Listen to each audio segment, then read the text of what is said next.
Hello and welcome to the Tennis Podcast on the 15th and final day of the US Open here in Flushing Meadows, New York. A day that has seen 22-year-old Carlos Alcaraz lift his 6th Grand Slam and 2nd US Open trophy with a 4-set win over rival Jannik Sinner, in so doing reclaiming the world number one position. He truly has gone from bald to blooming.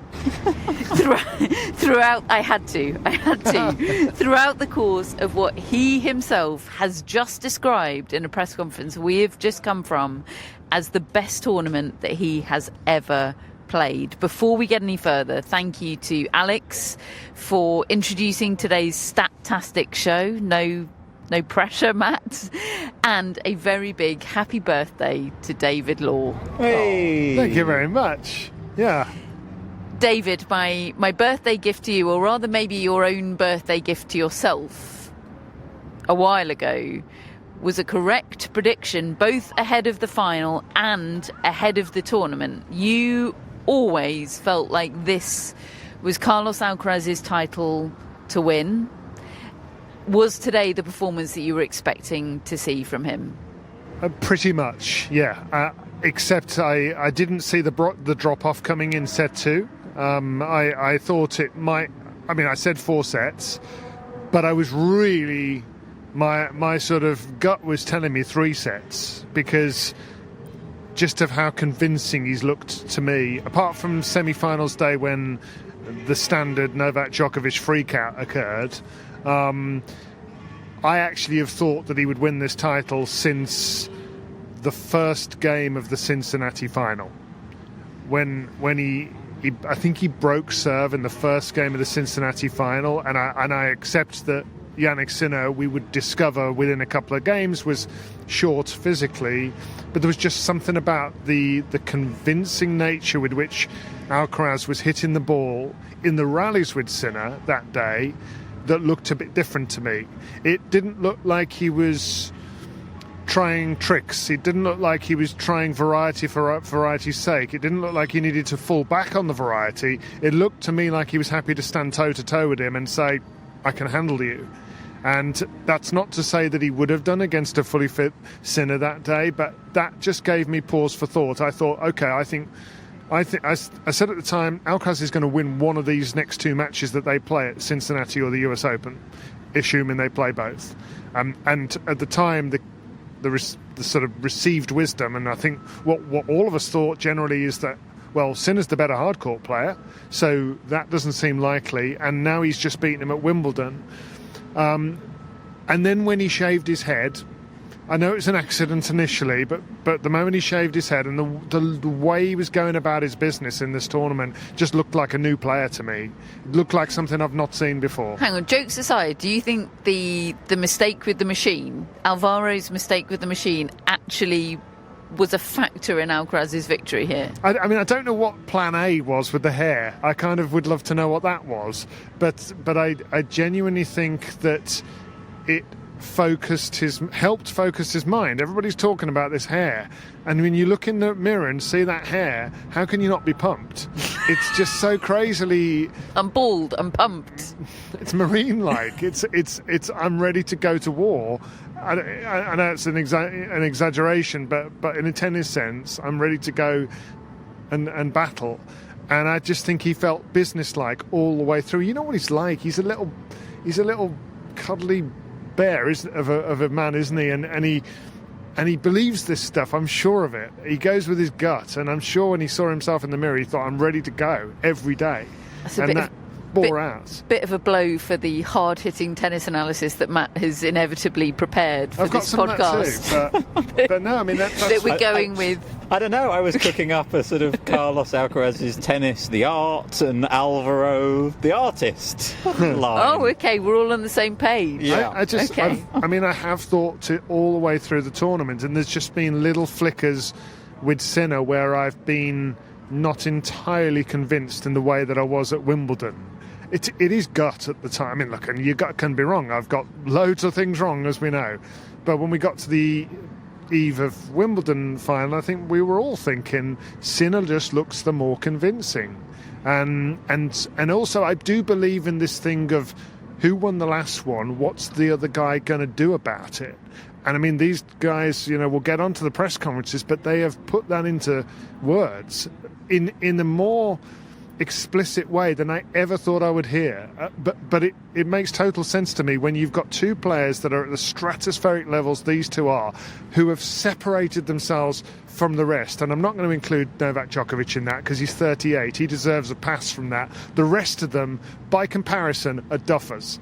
They're really, really good players, but if you're comparing like for like, these two have just separated themselves and they are judging themselves by each other. They are planning for each other every week of their lives. And if they can do that, then they can beat all the others because it's about this guy. And I just think that this is what's happened over the course of the year. They've passed the baton on to each other because they keep raising the stakes. My favourite thing is when David says duffers. And listen, I know that sounds terrible, look, people like Taylor Fritz and all the other players, they're really good players. Right. Yeah, they're doing their best. It's just like for like is what I'm saying. I mean, we just had a look at the rankings, and what is it, 5,000 point differential between the top two and the rest? I mean, what's that? I just don't feel like speaking. David's just on such a roll. Let's have David say duffers some more. Yeah, look, I mean, I thought Alcaraz would win today. I didn't feel like David before the tournament. I think I was more in on, Sinner's just beaten him at Wimbledon. Sinner's the best hardcourt player in the world. I thought coming into this tournament that Sinner would win, but as the tournament went on, I did change my mind on that. But I thought it would be closer than this. I was less convinced than you two that he would be able to do what David's described there in terms of going toe-to-toe with Sinner and beating him in that way without the spectacular. Alcaraz's tennis is always spectacular, but what I mean there is without that magic, without that stardust. No, you didn't need that today. This was just the level that he's brought to this tournament, and it was far, far superior. I think, I'm sure we'll get more into the match, but Jannik Sinner wasn't quite as good today as I thought he was going to be. And I'm sure a lot of that is because of how good Carlos Alcaraz was, but I was expecting the Sinner that showed up for a run of games in the second set to show up a little bit more today. But from an Alcaraz perspective, we highlighted it all tournament. The serve is what continues to just absolutely blow me away. If Alex wants a stat, I'm going to give you a serve stat right at the start here. Every other slam that he's won in his career, he'd lost his serve at least 11 times, Carlos Alcaraz. 3 of the slams that he'd won, he'd lost serve over 20 times through the tournament. He lost serve 3 times this whole tournament. And one of those was when he'd jarred his knee and kind of doesn't count because he was panicking. Pete Sampras is the other guy who has won slams, only losing serve 3 times. And Jannik Sinner had 1 break point today. Jannik Sinner, 1. We all went big on serve bot Alcaraz during the grass court season, didn't we? And it didn't quite come off for him there in that Wimbledon final against Sinner when we thought the serve was going to be massive for him. But all the development that he's done on his serve throughout this season is coming to fruition in this tournament. That was like the foundational block, I think, for his tennis, and everything else which David's talked about flowed from there for me. That would be my big one bit of important part of his game that was firing. That serve, unbelievable. 6-2, 3-6, 6-1, 6-4 was the scoreline.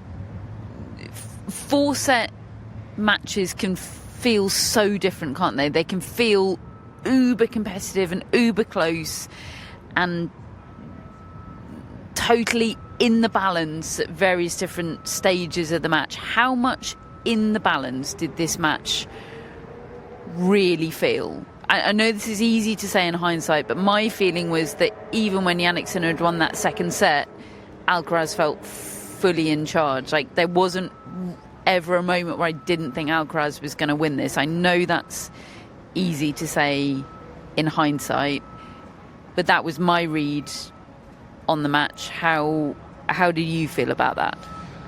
My sense is I did feel that it was in balance because of the scoreline at 1-all, in as much as I really expected Sinner not to win that second set when it started off.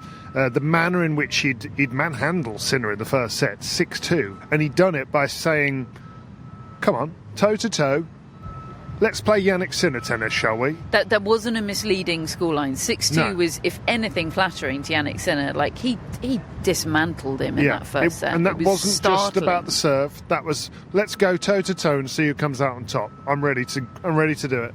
And actually, the biggest concern I had in that set on Alcaraz's behalf is when he played the most worldy of low backhand drop volleys, that one of the best shots I've ever seen. And it was when he was already 3-1 up, and I think he went to love 30, and he hit this shot, this stop volley off his ankles, off a missile, and he just turned around and he smiled, and you saw him mouth, wow. It was an incredible And it was just moment. an amazing moment, and then he lost the next 3 points.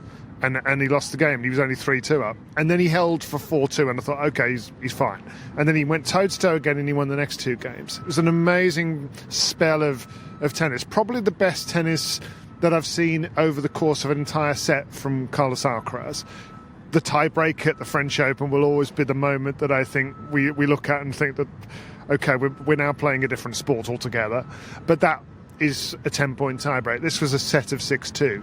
The second set, he started off the better as well. I mean, he was putting pressure on right at the start of it, and then he just started to lose his way a bit. And the big thing was that Sinner decided to really go after his shots, and with every shot, it was almost like faking to making. It was almost Tim Henman stuff with the clenched fist, because after every single point he won from the first game onwards, he was turning around with his fist clenched, looking over at Darren Cahill and Simone Vagnozzi, and looking even over at Carlos Alcaraz, I think, and trying to say, I'm here, I'm not going away, I'm coming for you. And I thought, fair play to you, you know, he's not going to lie down here.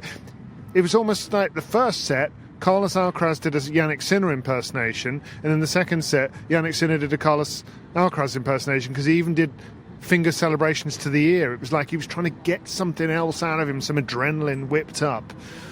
And at that stage, at 1-all, he's lost his first set of the entire championship, Alcaraz. And I did think, OK, I maybe have gone too far with this, and maybe this just becomes another one of their classics. And then Alcaraz won the next 5 games. And the match was over for me there. It's obviously he's about to go 2-1 up.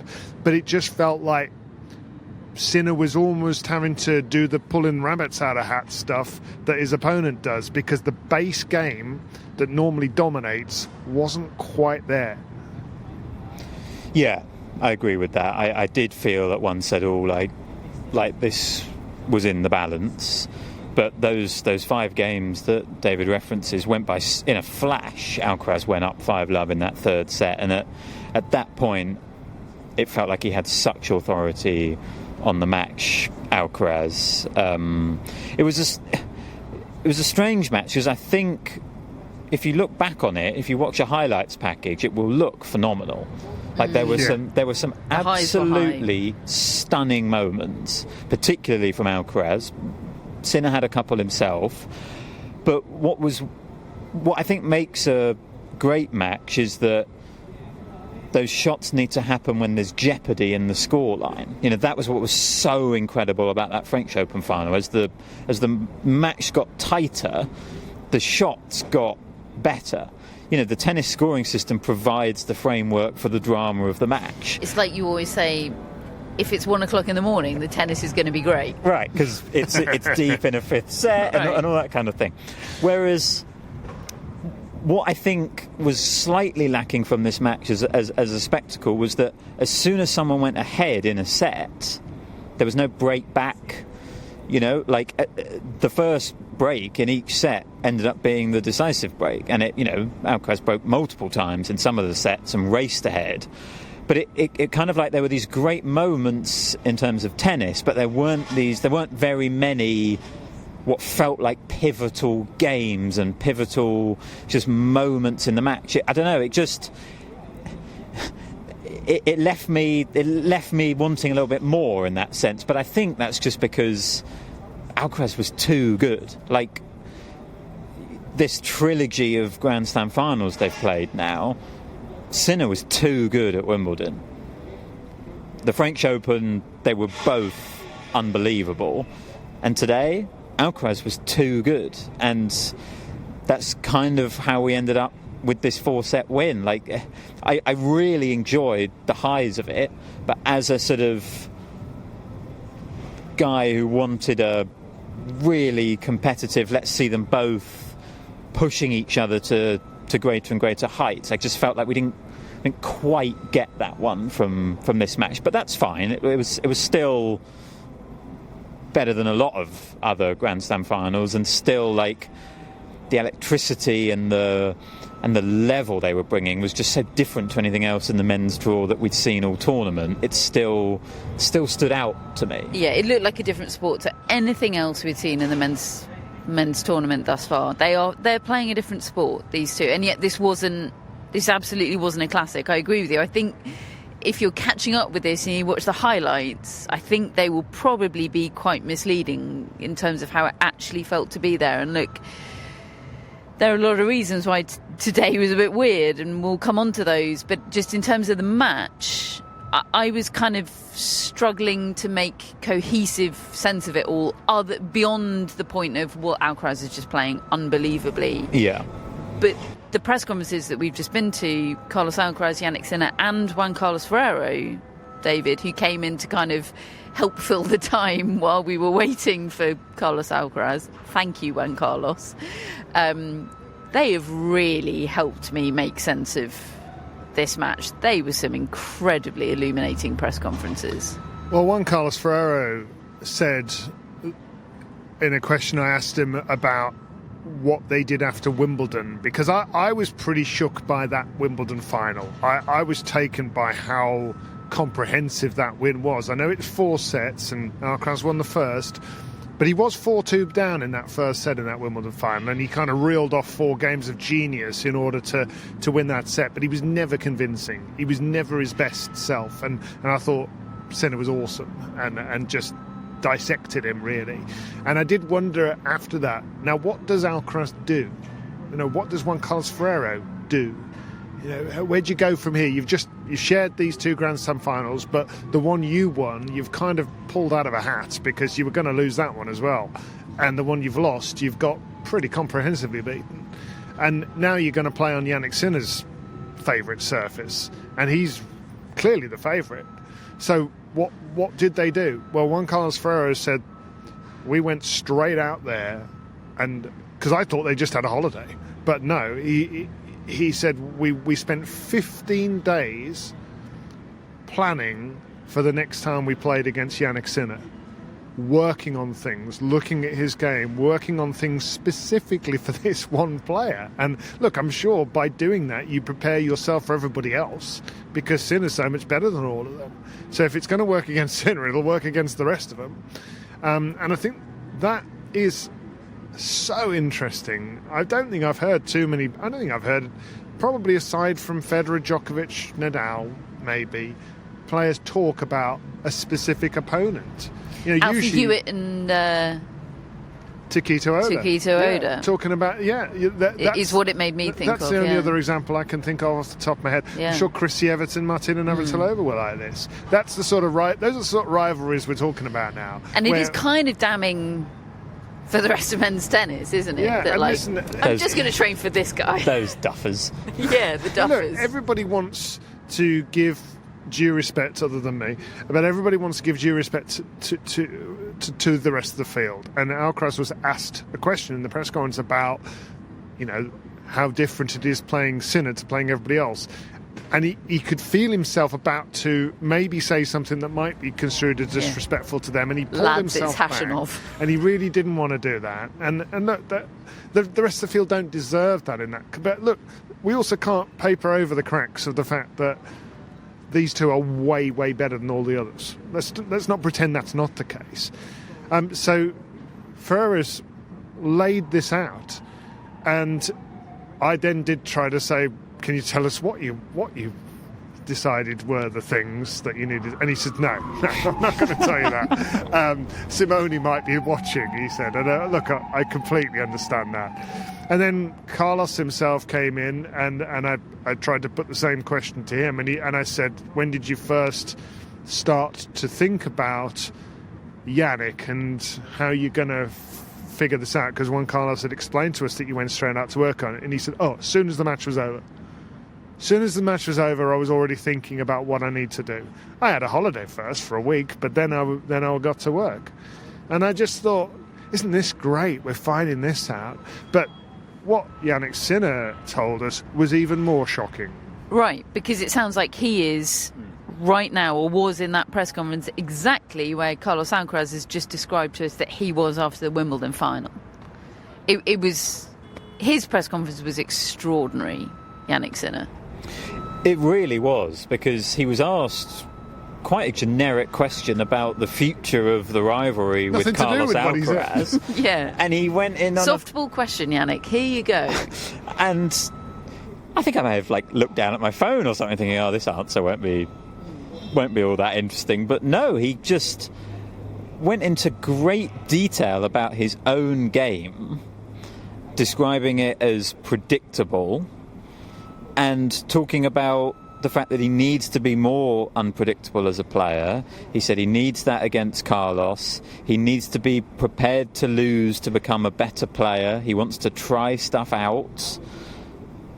And it was really, really fascinating stuff for a guy who has been, a pretty dominant world number one, to have won so much over the last couple of years, to be talking like that about his own game really did emphasise the effect that I think this match in the moment had on him, where he just realised he was well short against Carlos Alcaraz. And I'm not convinced that he needs to do the wholesale changes that he's talking about there. I think there's a very clear decline in one shot of Sinner's over the last few months or so. And again, I'm going to sound boring, but it's the serve. He was at 48% on his serve today, first serves in. And the final set was even more spectacular as a differential between the two. Alcaraz was at 72% and Sinner was 36% first serves in. And literally double. That used to be a edge that Sinner had over Alcaraz. His serve was such a foundation, it would then set up the rest of his game. It's the other way around at the moment. Alcaraz is serving better, it's setting up the rest of his game. And I think we all probably think that Alcaraz, yes, does have more in his game, variety, changes of spin, changes of pace. So it's kind of even more important, therefore, that Sinner gets his serve working, because he can't fall back on the other stuff quite so much. Yes, I think some added variety would be helpful for Jannik Sinner, but I do think to some extent he's already brought that in. But he was sort of saying that he wasn't feeling confident enough with it through the tournament, and he wasn't using it, like serve and volley or drop shots, and therefore he got to playing Carlos Alcaraz today, and he didn't feel like he could bring any of that out because he hadn't been using it. He's not feeling good with that element at the moment, and therefore he was quite predictable. And he was, but I kind of think at his absolute best, Sinner's predictability and his repeatability and his reliability is his biggest strength and his edge over Carlos Alcaraz. The fact that he can keep hitting these laser ground strokes with such pace off both wings, backed up by a good serve. okay, it won't always be enough to beat Carlos Alcaraz, but at its best, he will beat Carlos Alcaraz. It was interesting that he was having such seemingly existential doubts about his own game. He was having an existential crisis about his game, Jannik Sinner. He wasn't devastated and emotional in the way that, or also outwardly emotional in the way that Amanda Anisimova was yesterday in press, or the way that, you know, beaten Grand Slam finalists sometimes are. He sort of emotionally, he seemed very controlled. He's Jannik Sinner, you would expect that. But in terms of the way he was talking, it was like, I've got to hit the panic button here. It was, he said, I'm a very solid baseliner, a big hitter, I'm a good player. That elicited a laugh from the room, like the way he said, I'm a good player.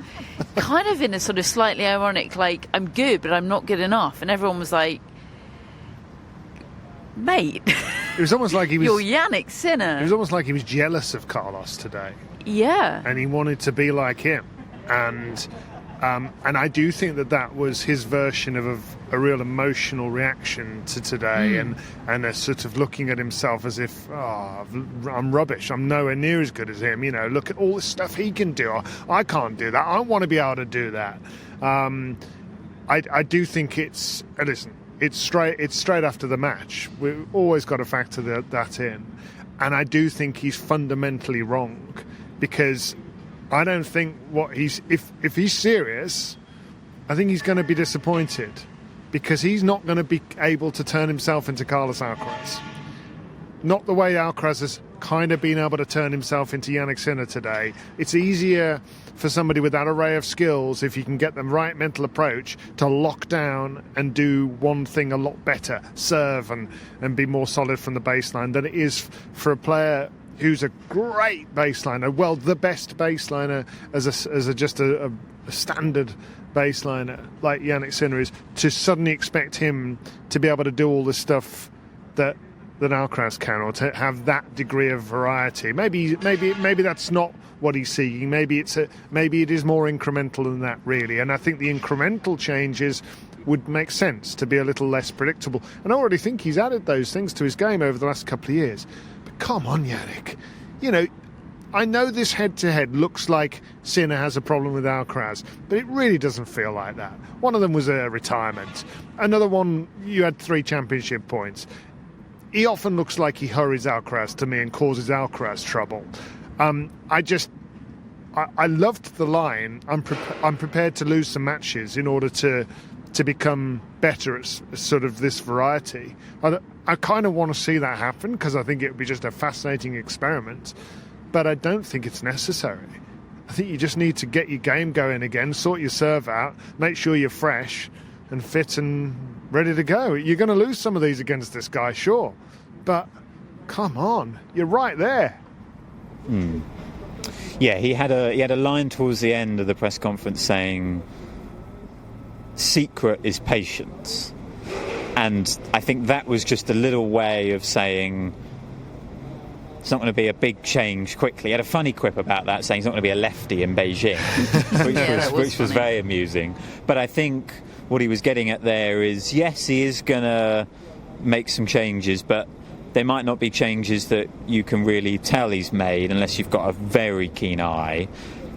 He mentioned the serve again, didn't he? He said a couple of tweaks on the serve which can end up making a big difference. I think that is going to be a real area of focus for him.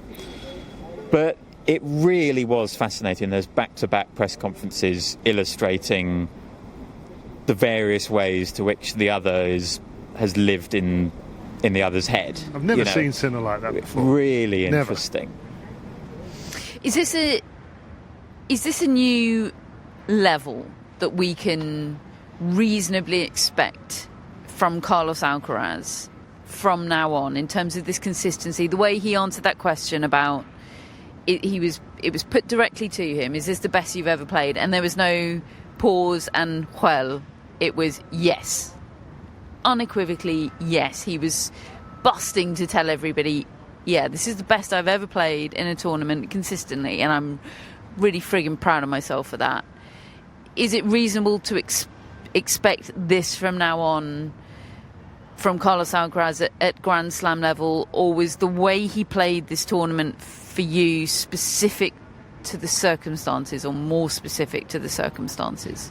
The reaction to Wimbledon is what I think's triggered it, and the rest he's taken after Wimbledon, which I think was very sensible, to just freshen himself up mentally and then to go again and to be just this dedicated. But I also do think something Juan Carlos Ferrero said is also fair comment and stands up to scrutiny. He's getting a little older. He's maturing. He's learning about himself and about circumstances and situations. He's blooming, David. He's blooming. I am still worried, maybe irrationally, but I am worried about the number of exhibitions that he signs up to. He signed up to the Saudi Arabia one. He signed up to one in December. Laver Cup's kind of an exhibition. You know, I don't think you need to play all these things. And I worry that he, for his sake, that he gets injured or he gets burnt out. But, you know, look, I was saying that a year ago. It's gone pretty well this year, hasn't it? So my expectation more is that he comes out with this massive target to the question that you asked him, Catherine, about wanting that career slam. And he was quick to say, look, it doesn't have to happen next year. I just want to do it one day. But he's going to be jumping out of his skin trying to win that Australian Open. Yeah, he said, it's my number one goal now, but it doesn't have to be next year. I think what he was trying to say is it's not about beating Jannik Sinner. Yeah, it's not a race. It's not a race. Yeah, although it is a race. I think he was basically like, we're both going to do it. Like, It doesn't matter who does it first, but he was trying to be between the respectful. lines, I would quite like to do it first. Clearly, he'd love it. He's desperate to do it. That's what he wants. And in answer to your first question, I do think that this can be a more new normal for him. I think he's liked the consistency that he's shown. That's what I think. I think the fact that he's clearly taken such satisfaction from this consistency, from being a little bit more boring, proving to himself that he can still have fun and still take the enjoyment, take what he needs to take from the sport, doing it this way. You know, he was so pleased, but he was one of the first questions in the press conference was about how Juan Carlos Ferrero, who'd been in just before him, had described it as the perfect match today that he had played. And he was so pleased to have pleased Juan Carlos Ferrero in that way. It was a really sweet moment, and like, he's taking so much pleasure from all elements of this. I think that's real nourishment for him in terms of like a new template of how the sport can be for him. Yeah, he's always been this incredible blend of someone who is absolutely desperate to win, but also absolutely desperate to entertain. Like, there are examples of the former, there are examples of the latter, like, but getting that blend is so unique. And it seems that the game style he was playing this tournament is compatible with that. So I absolutely think he's going to want to keep this up. I think from a US Open perspective, it's quite interesting that this tournament, he's barely played night sessions. You know, that was one of our big concerns about Carlos Alcaraz here. Like, we've seen him not have his best stuff in the night sessions, in the big matches. You know, here he played quarterfinal in the day, semi-final in the day, the final now is a day session. I feel like we didn't quite get that test of him. I'm sure he would have passed it. He was so clearly the best player in this tournament. We did get indoors, which was interesting. We got today. Indoors against Jannik Sinner. We got sleeveless and we got indoors. Right. Those are so ticked off those things. Two things ticked off. And he got a win over Novak Djokovic on a hard court for the first time. So look, he's absolutely proved himself. But I just wonder, going into Australia, you know, whether that's going to be a factor that we're thinking about again. You know, when he plays those latter stage matches, can he be as focused? Can he be as controlled in those night sessions? I think he can, but it's just a little something. In terms of the big picture race that isn't a race, to complete the career slam. What's interesting is obviously they've gone 2-2 now over the last 2 years. They've split the slams, Sinner and Alcaraz, and the one that Sinner needs is the one that Alcaraz has won both times in the last 2 years, the French Open, and the one that Alcaraz needs is the one that Sinner's won both times in the last 2 years. So it really does feel like they each need to break serve, right, to try and complete that career slam, which I think is also what's made this summer interesting. Because if you'd said to me that Sinner would win Wimbledon, I'd have been surprised. And if you'd said that Alcaraz would get the US Open on the hard court, I'd have been surprised. And I think the rivalry is in a good place because it's not like they're just doing the things we expect them to do. You know, they're constantly responding to each other and improving their games as a result of it, and proving that they can beat each other on every surface. Like comparing it to Federer and Nadal, you know, back in 2006, 7, 8, which is kind of what it feels like a little bit in terms of this duopoly. That was much more for a long period. Federer's winning on the grass at Wimbledon, Nadal's winning all of the matches on the clay, and maybe they're not going to meet in that many hard court finals because Federer's so ahead and other players can beat Nadal. That was a pattern for a few years, and it took Nadal winning at Wimbledon in 2008 to break that and throw the whole thing open, and then obviously Djokovic comes along. But this rivalry is already open. Like, I really think they can each beat each other on every surface, at every event, and it does leave us in a really enticing place with those two. Like, because I think our point about the bigger picture of men's tennis does stand, but as long as Sinner and Alcaraz are there, we are going to be left with a fascinating plot line, I think, a kind of going into every slam, and at the moment at the end of every slam as well, because they just keep meeting. I mean, as you say, it is the second consecutive year that they've split the slams between them. It's really hard to see that not being the case for the foreseeable, right? I know there's probably some recency bias in there, but like, do you see this going on for a while? Yeah, I mean, look. You've already said duffers. I know I'd had a few drinks that night when I said 12 in a row back in 2023, but he's won 5 out of 10, and between them they've won 9 out of 10. I know I didn't know Sinner was going to be this good, but it's actually not quite as absurd when you think of it in those terms, because I think that they could, if they stay fit, I don't see who's stopping them at the moment. I think it's going to take somebody else. But look, injuries can happen and likely will happen. But I don't see them losing their motivation. I don't see them losing their ability, their focus, any of it. So yeah, I think that this is going to be something to get used to. Do you think Alcaraz will do it in Australia? I've already said he will. Him and Swiatek will win Australia. Said that months ago. You don't feel as strongly about the sort of Sinner ability to respond in a way that you've described the Alcaraz ability to respond post-Wimbledon? Oh, listen, absolutely. I think he will respond. But Alcaraz will still just have enough. Listen, It could easily go the other way. Sinner could easily win that tournament. But I would strongly advise against trying to overhaul your game, Jannik, right, as a way to do it, because you just don't need to.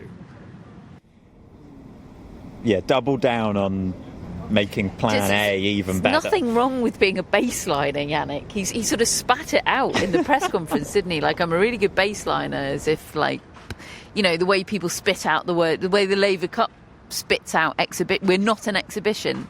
It's okay. There's nothing wrong with being an exhibition. It's not a dirty word.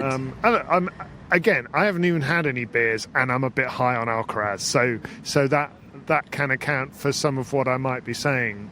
And there is a recency bias to things, because the moment that Wimbledon ended, it really felt like Sinner had got hold of him, even though the head-to-head said something different.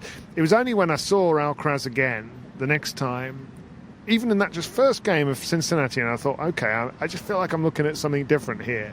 So we'll see what's next. And look, Alcaraz has just navigated this period of the season much better this year than he did last year. I know last year had the Olympics and that threw a real element in, but now I think the challenge for him is to navigate this end of the season where he's never really looked himself, has he, in the latter portion of a season, in the indoor swing, and then figuring out what best to do as his preparation for the Australian Open. You know, I think Sinner likes the indoor swing. He sort of keeps up the momentum post the US Open. I think he also has kind of just really figured out how best to perform at the Australian Open. Clearly, he's won it the last 2 years. Like, I think from that sense, he's got nothing that he needs to really change, Sinner. Alcaraz has got, this has traditionally been his weakest time of year, the next few months leading into the Australian Open, and the Australian Open is clearly his weakest slam. So, like, game-wise, I think Alcaraz now seems like he's got the edge, but like, just knowing how to perform in Australia and bring your best and be ready for that tournament, Sinner's kind of got the edge. So right now I would probably go Alcaraz to win Australia, in a way that I think before I would have said Sinner, but it's so close. It's so hard, isn't it, to see what you've seen today and just not pick Alcaraz to win everything, right? Like, that's the feeling the bear it gives trap. you. Yeah. Incidentally, the clang that you probably just heard, there have been sort of slightly softer clangs throughout the show, but that was a pretty dramatic clang. That is the sound of the pretty extreme airport-style security that we've had in place today here at the Billie Jean King National Tennis Centre being dismantled before our eyes. This has been a big feature of today, of the final day of action here at the US Open. We were warned about it in advance. We knew this was going to be the case because of the president attending the tennis today as a guest of Rolex in their suite. That obviously comes with major security implications. We saw the trucks arriving last night. We saw them putting up the airport-style security just on the main forecourt of the US Open, in front of the Arthur Ashe Stadium, by these sort of iconic fountains that you see. It was a pretty dramatic and arresting sight as we were leaving last night, seeing them put that up. So we kind of knew on paper what it meant. We all made very unusual arrangements in terms of leaving all our laptops here at the tournament. We were told to travel very, very light today because of the very intense bag searches and security that we'd be subjected to. Actually, we all got in. We arrived early. We all got in fairly smoothly relative to what we might have been expecting. That wasn't the case for an awful lot of fans that came to the tennis today. At about 1:30 in the afternoon, the final was scheduled to begin at 2 p.m. At about 1:30, the start time was delayed until 2:30, and then there was a further delay announced until 2:37 p.m. I don't know where they came up with the specificity of 2:37 p.m. But I could see on the build-up coverage that I was watching how slowly the Arthur Ashe Stadium was filling up, how much time it was taking to get the thousands and thousands of people that we could see filling that forecourt through the security gates and into the stadium. And that is the only entrance into Ashe anyway. You know, it's always a bit slow getting into Ashe because you've got, over 20,000 people going through one entrance, a large entrance, but one. It's not like there's entrances at all corners of the stadium. And suddenly you had that number of people having to go through that entrance with incredibly enhanced security. It was always going to take much longer to get the people into the stadium than it normally would, and it just did not seem like they had accounted for that. It was a mess. Yeah, it was a disaster. I mean, thousands and thousands of people that had paid thousands and thousands of dollars missed at least a set of this final. Now, I know the USTA didn't invite the president to to the final today. Rolex did, and of course they made accommodations, for a whole bunch of reasons. They're not going to block that happening, but it happened, and it was a disaster for a lot of fans. I mean, I bumped into some lovely listeners who were on the barge and have had a shout out, and who were in great spirits. They didn't come over to me to have a moan, but I asked them about their experience of the day, and they had each paid $2,590 to sit in the top bowl in the loge level, which is the same level I think that the media seats are in, the upper tier media seats were in. And they got in 2 games into the second set after having arrived at about 1:30 p.m. It was a catastrophe today. I went out. Matt and I at first weren't given a media seat. A lot of White House reporters were here today, and a lot of the media seats were allocated to them. No additional provisions were made for the political reporters that come with the president attending an event.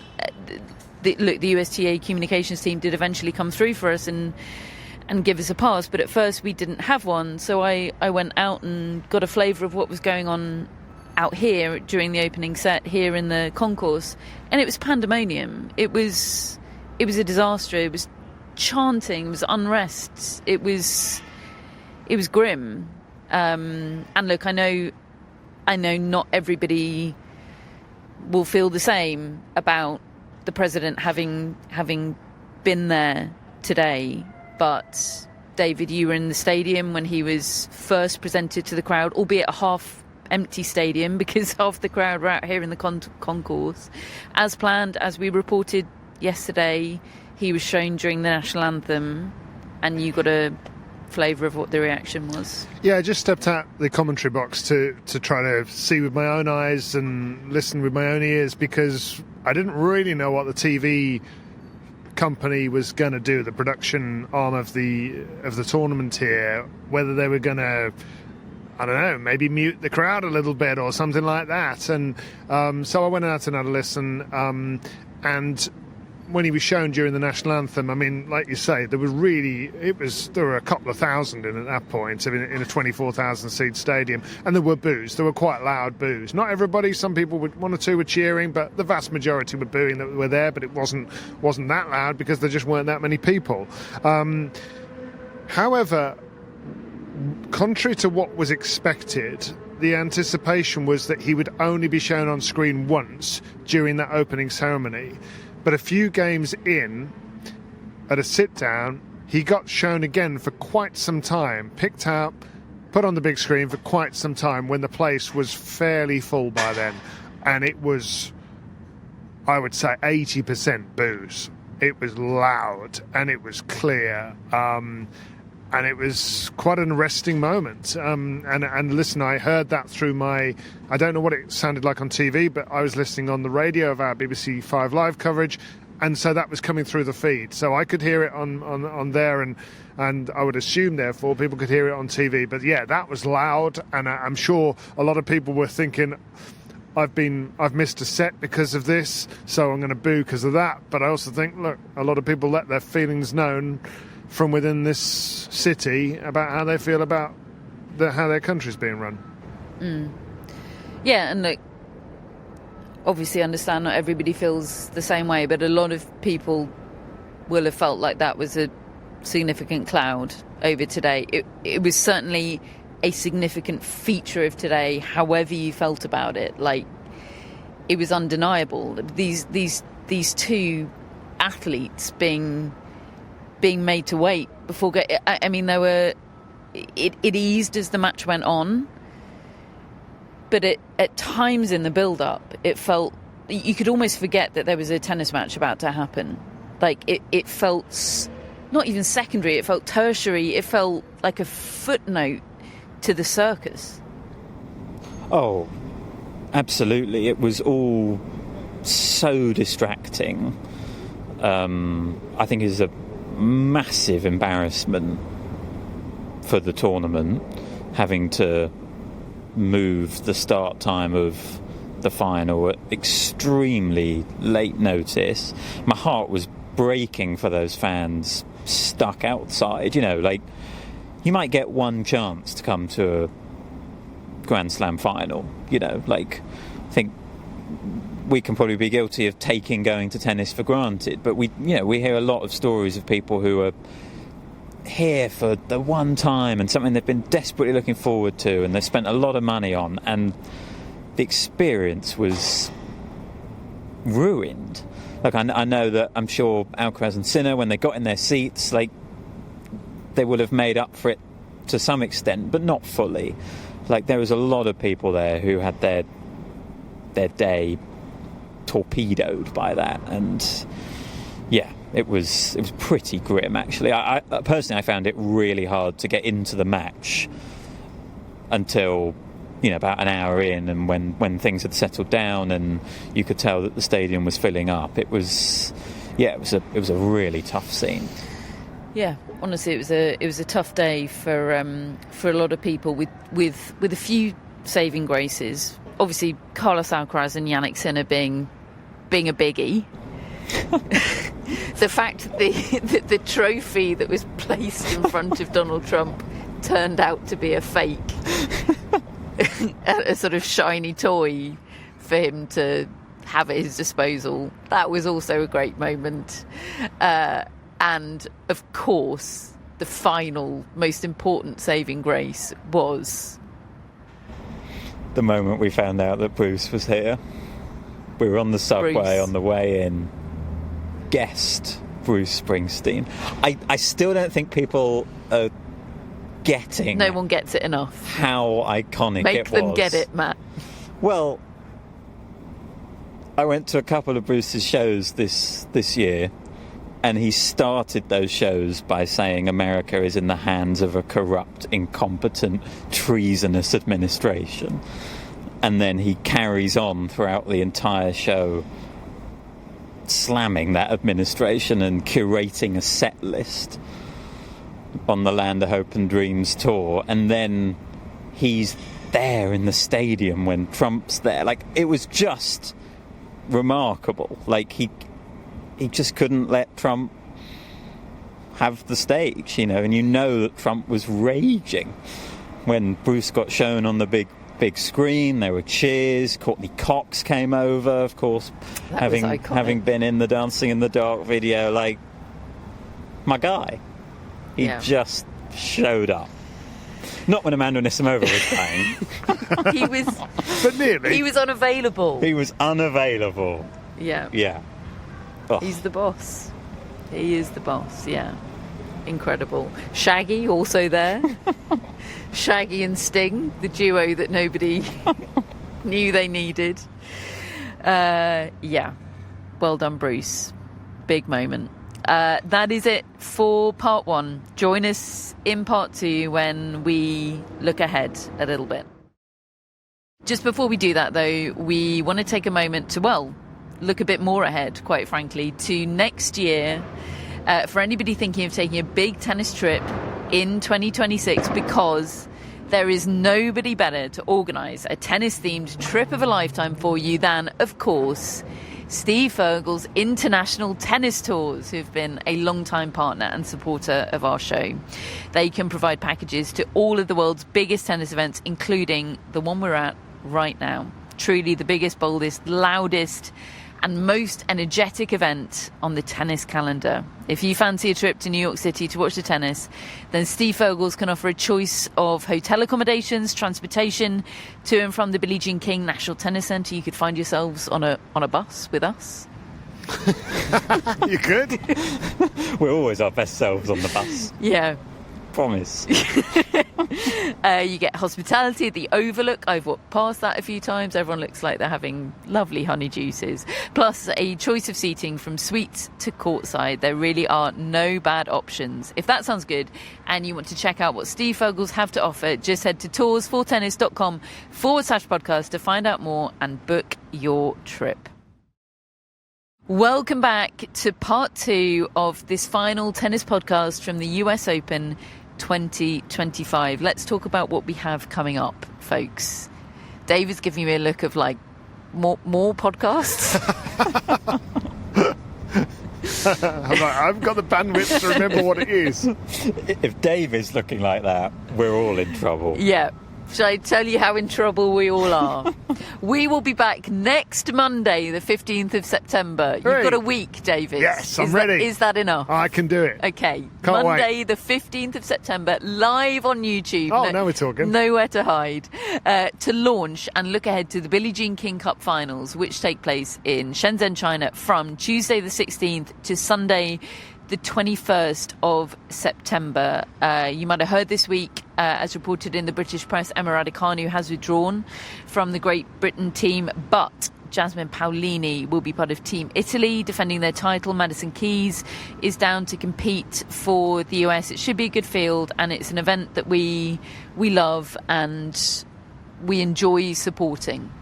Yeah, it is. And, you know, even when you maybe don't get the biggest names at the team events all the time, it always feels okay to me, because it ends up unearthing other players and the team spirit, and we find out about a few different players.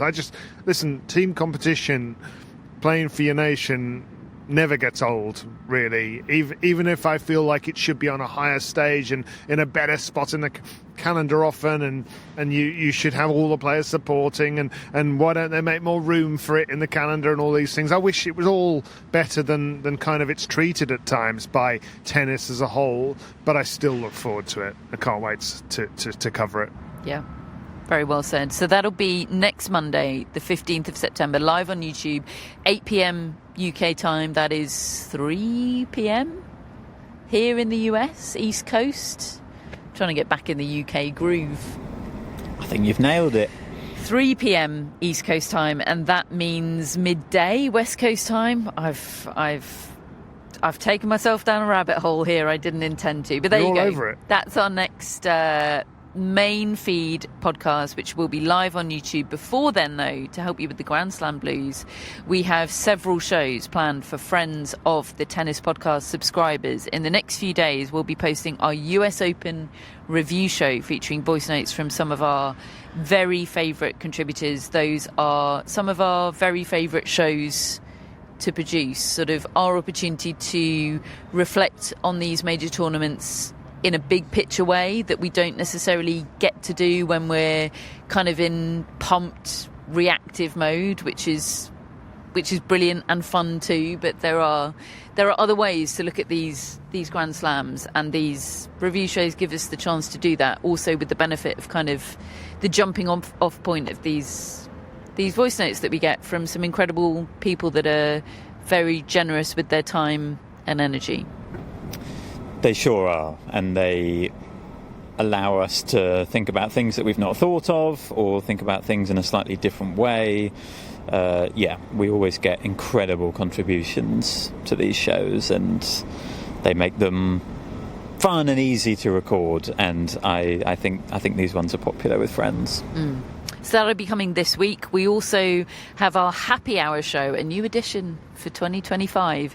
It's essentially the best bits of our US Open fortnight put together by the brilliant Vicky Spreadbury. That'll be up this week as well for friends, and a little later than scheduled, but absolutely worth the wait. Coming soon will be Pam Shriver Relived, and the story of her run to the US Open final here in 1978 at the age of 16, and everything that came after it. We'll hear from Pam herself, and we've heard a preview of this, Pam in conversation with the two players she faced in the final two rounds, Martina Navratilova and Chrissy Evert. Trust me, you don't want to miss this one. So to gain access to all of those bonus shows, plus our whole back catalogue, we do 8 new Tennis Relived shows each year, Grand Slam review podcasts after every major, and a live Q&A stream every month. You can become a friend of the Tennis Podcast to get access to all of that by going to tennis.supportingcast.fm, tennis.supportingcast,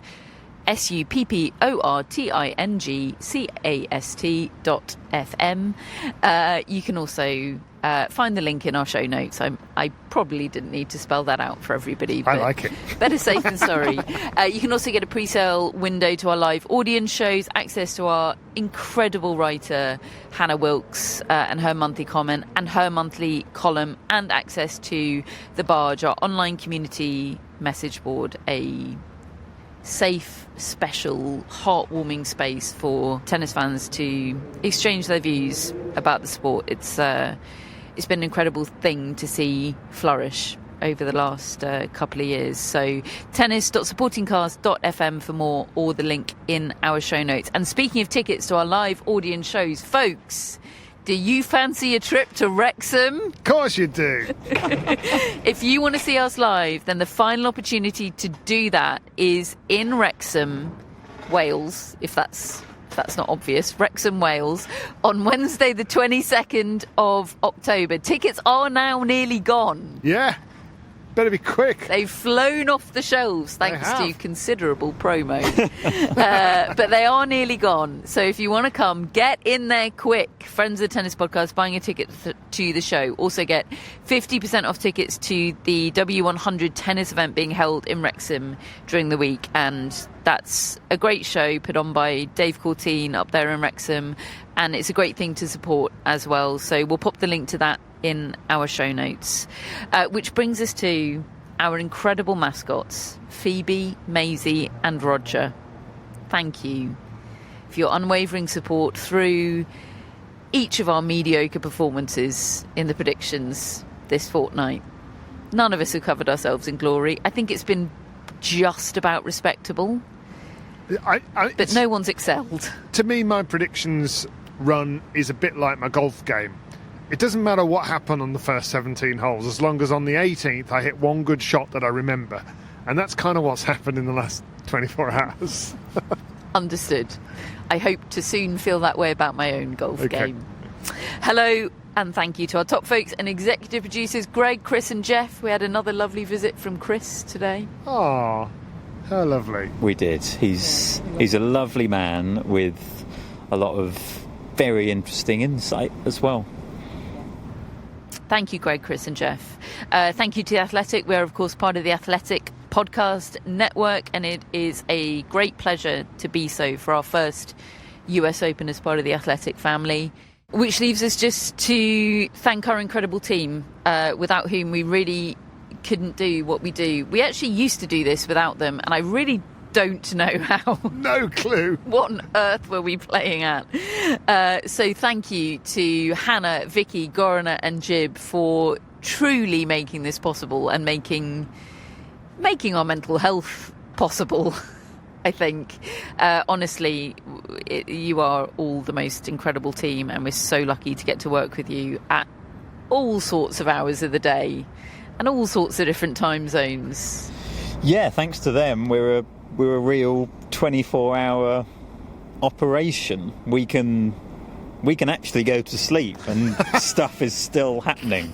Hannah's on the barge, she's making clips, Vicky's making Instagram carousels, she's doing a lot of admin for us, Gorana's helping out with those Instagram carousels, she's designing the newsletters, and then there's Jib, who is editing these podcasts and just generally being a legend. Yeah, and also planning trail runs on the side. And not getting arrested. In the Philippines. Yeah. We love you all. Jib, we're a bit obsessed with you. And they're all so fun. Yeah, fun. Fun is the absolute key. You cannot do 3 weeks of as much as we love this, you cannot do 3 weeks of Grand Slam finishing at 3:00 in the morning without fun. You have to find it funny. Yeah. It has to be silly. So we are tremendously grateful to all of you for doing just that. We're tremendously grateful to all of you for listening, because if you weren't, we'd just be three fools talking to ourselves at 3:00 in the morning. I'd be up for it, but this is better. So honestly, thank you ever so much for listening, for supporting us, for saying nice things on the barge about us if you do that. for generally being there with us along the way and making this all worthwhile. We're very grateful. We will be back next Monday, and before that, for Friends of the Tennis Podcast, one last time from New York for 2025. Thank you for listening. We'll speak to you soon.